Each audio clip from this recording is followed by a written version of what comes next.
Chair recognizes the senator from Woodbury, Senator Bertrand. Thank you, Madam President. How are you this afternoon? Good. I really debated on rising today. I got a long version and a short version. I think I'm going to go with the short version. Senator Bowman, real quick, just as a follow-up to you, I spent the greater part of, this is part of my long version, I won't do it. I spent the greater part of last week, I talked to Gene over in Council Bluff, who owns Gene's Toys and Collectible, 521 Main Street. I talked to Leslie, who owns the Crazy Girl Yarn Shop, 110 Main Street in Cedar Falls. I talked to Sam, who owns Sam's Main Street Market on 123 East Main Street. He's in Solon. And I talked to a good old boy, his name was Junior, at 101 Main Street over in Grimes. He owns a Conoco station. And it was kind of fun. As a small business owner, I spent extensive time talking to them, and they were really excited about the bill. And then at the end, the question was, how much? And then I explained to them, well, if fully implemented, we'll be right around, for you guys, about $600. And they said, why are you wasting your time?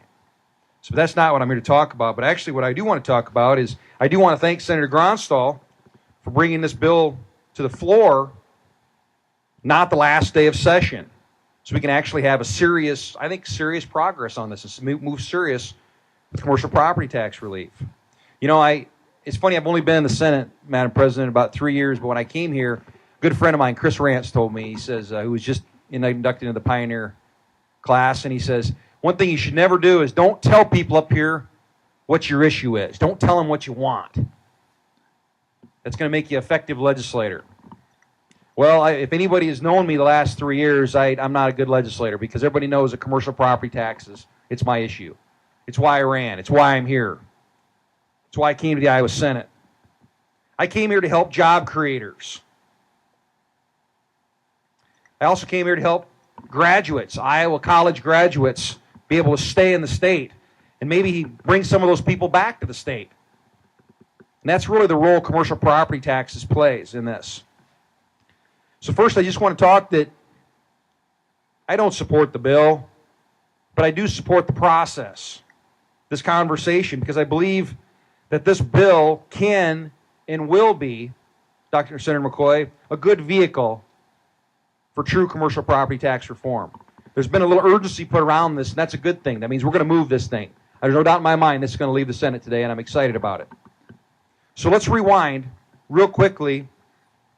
Last year, my Democratic friends, called this bill up the last day of the year. And Senator Hogue, I remember sitting here, and it was one of the most amazing comments that I'd ever heard on the floor. I was kind of in awe. And when you sat there like your Dirty Harry impression, and you said, "Make my day. Vote against it. Vote for it." I don't know what even it was about. So at the end of the day, I think the challenge was to Senate Republicans in an election year was to vote against commercial property tax reform. And I think it was actually a pretty nice moment for the Senate Republicans when we locked up and said, you know what? We say no to a bad bill, because a bad bill is a bad bill, because the urgency that was put around this, it was going to be sent over to the House in an election year. The House was going to ram it through, and the governor, probably in panic, was going to sign some form of this, and then the whole commercial property tax discussion would be over. So the good news is the discussion continues. And here we are. So let's just talk briefly about the bill. I'm not going to beat it up. I just want to talk briefly about what it is and why probably most of us don't agree with it. Because where I think sometimes what gets lost in this place is that there are really two issues when it comes to commercial property tax reform. There's the business creation or the job creation side of it, the expansion side of it. Then there's the cash flow side of it. So we got one issue, which is trying to recruit businesses here or keep existing businesses or expand existing businesses. That's one section of it. And then we've got the other section, which is Main Street, which was spoken 13 times in the opening comments, which really is a cash flow bill. So in reality, this is a cash flow bill. On paper, it's fantastic. It's going to make a great postcard. No doubt about it. But it really is not a job creation bill as it's being portrayed. It's rhetoric. Mainstream, mainstream, mainstream. But even if you look at this as a standalone, just a cash flow bill, which is really what it should be, and really should be sold as, it does have flaws. The 5-year implementation process, it's flawed. The trigger. We've talked about this in committee. We've talked about it. I mean, when you really put it in place, the chance of this thing being funded on time, probably not going to happen. It's capped. $324,000 is the most you can really get the benefit for it. So let's put that to math. If you take $324,000, subtract $24,000 for the land, you take $300 in assessed value divided by 150 square bucks a foot. That's about 2,000 square foot properties. That's really the properties that we're talking about here. It's about 2,000 square foot properties. I'm not sure that's job creation on the big scale that it's being promoted as. This also doesn't address, which I think another issue that was brought up, was the party wall or the parcel issues on how you actually identify this tax credit. What's one tax credit? You got a strip mall. Now it's one credit versus individually abstracted. That's another issue. It doesn't address the assisted living, where our most senior people coming off the farms, widows, are still being taxed at commercial levels. We're not talking about that. It's an issue that is a real issue for real Iowans. It gets passed on directly, mostly through us as taxpayers. But the biggest flaw in this bill, Madam President, is that no one in this building believes that these tax credits are going to be funded.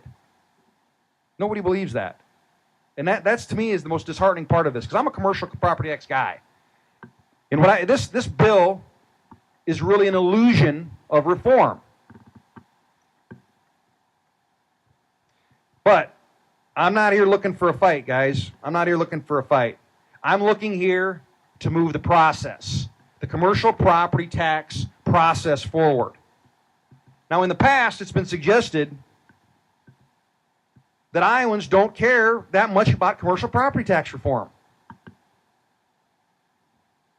It's been said that if you're given a choice, a direct question, a generic question, you choose commercial property tax relief or residential property tax relief. Which one do you take? Well, it makes sense. You take the residential. It affects me. But I give Iowans more credit than that.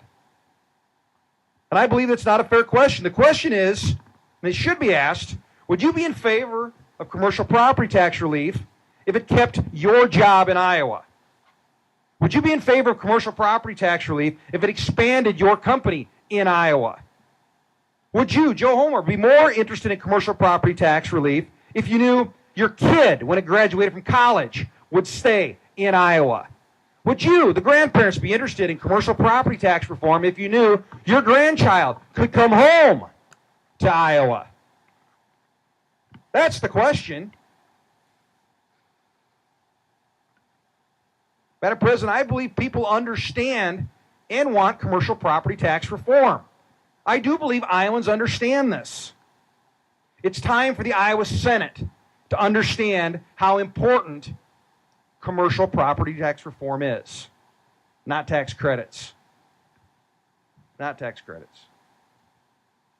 Madam President, I support the governor's vision that calls for permanent, across-the-board property tax. This deals with the problem that's out there, which is the rollback. Madam President, let's get this bill over to the House. Senator McCoy, I support it. Let's get this bill over to the House. Not as a real job-creating plan. That's not what it is. Let's call it what it is. It's a shell. It's a vehicle that can now facilitate the process to true comprehensive commercial property tax reform. Let's support our job creators, large and small, and let's keep our promise to Iowans on job creation. Thank you, Madam President.